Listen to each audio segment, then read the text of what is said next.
Welcome to the Mutiny Report. I'm Fletcher Christian. This is what it feels like to be alive right now. A sitting president goes on NBC and speaks like a man trapped in a funhouse. Every mirror bends reality until he looks 10 feet tall and the public looks 10 feet stupid. And the most toxic part isn't even the policy, it's the method. The way he tries to poison the shared air we breathe. The way he treats truth like a prop. Institutions like stagehands, and the American public like a crowd he can heckle into obedience. Let's start with the core disease on display in this interview. He's not just arguing with critics. He's arguing with fucking reality.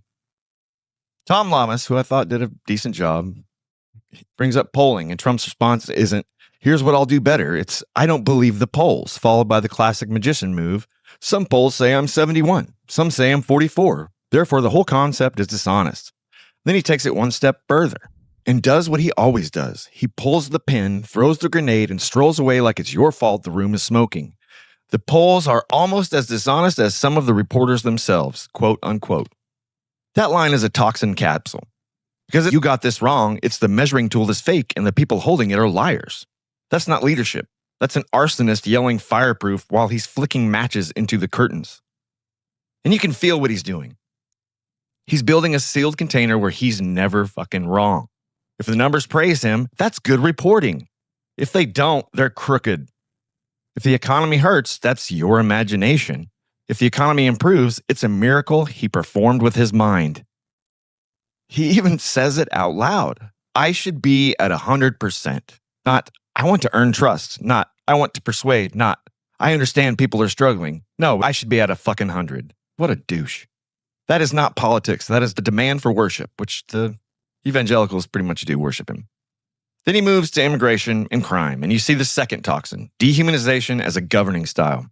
He keeps insisting he's totally focused on criminals. Really bad criminals, murderers, drug dealers, hardened criminals, the scary word buffet. While also sliding in this slippery trick. You could say people that came in illegally are criminals, but I'm talking about murderers. Oh, so he wants it both ways. By the way, it's a misdemeanor to cross the border illegally. You're not a felon. So, like Trump. He wants the legal definition when it helps him broaden the net, and the moral panic definition when it helps him justify the tactics.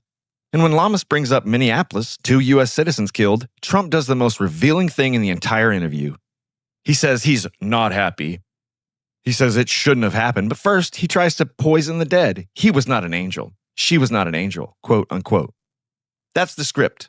That's the fucking technique. If the state hurts someone, the victim becomes a character flaw, not a human being. It's not, we must do better. You don't know what they were like. It's moral fog. It's a politician trying to turn tragedy into a courtroom drama where he's the judge, the prosecutor, and the fucking press secretary. Then he minimizes it. This is disgusting. 2 people out of tens of thousands. That's not a statistic. That's a spell.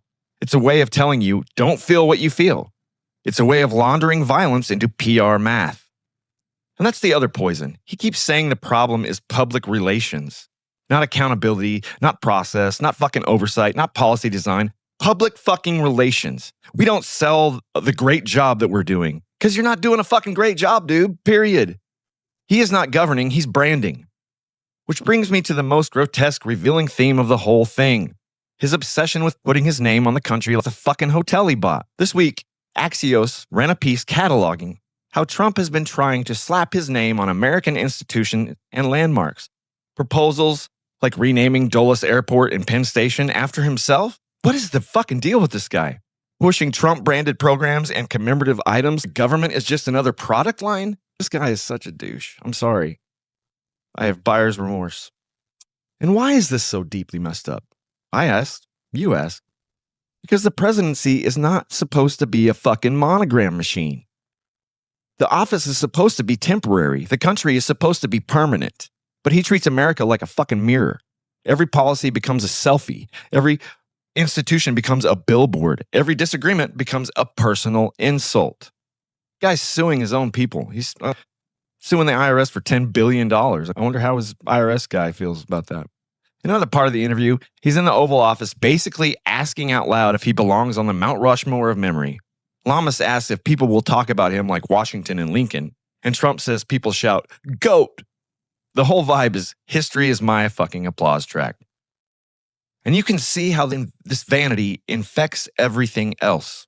He talks about tariffs. They're a cash register he personally installed in the fucking sky. We're taking in hundreds of billions, really trillions, he says. But tariff revenue is not trillions. It's a lie.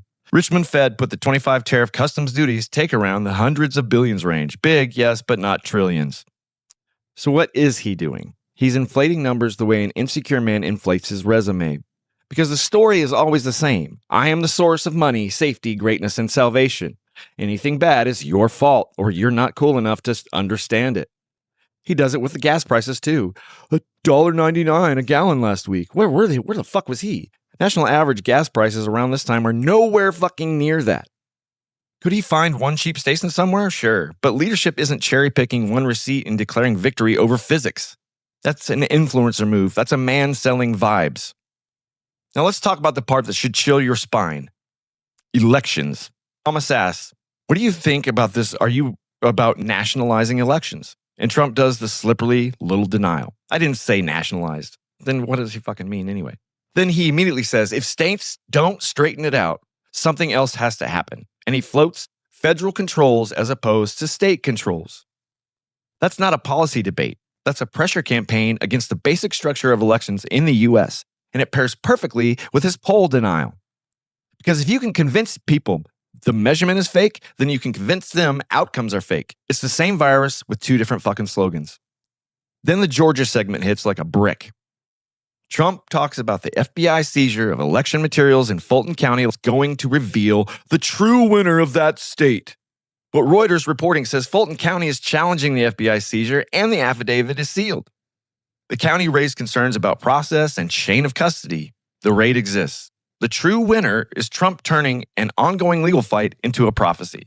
That's toxicity, man. He narrates law enforcement actions as if they're a plot twist in his personal redemption arc.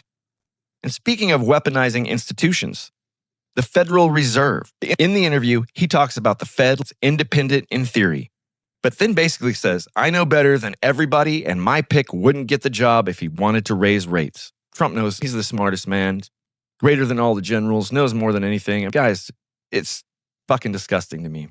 Meanwhile, there's a real-world political firestorm around the DOJ's criminal investigation involving Fed Chair Jerome Powell, claiming that he's spending too much money on renovations. Dude, he's fucking insane. Period. He's insane. So let's put this together. All right, all of it. He wants to bully polls. He wants to bully elections. He wants to bully the Fed. He wants to bully you. And then he wraps it all on this greasy showman's blanket. I'm smart. I'm the only one who can do it. I should be at 100%. Dishonest reporters, public relations. That isn't confidence. It's control addiction. It's a megalomaniac. It's a dude that has his head so far up his ass he can't really even see. Now let me make the moral point clean, because this is where the script stops being about Trump and starts being about the rest of us.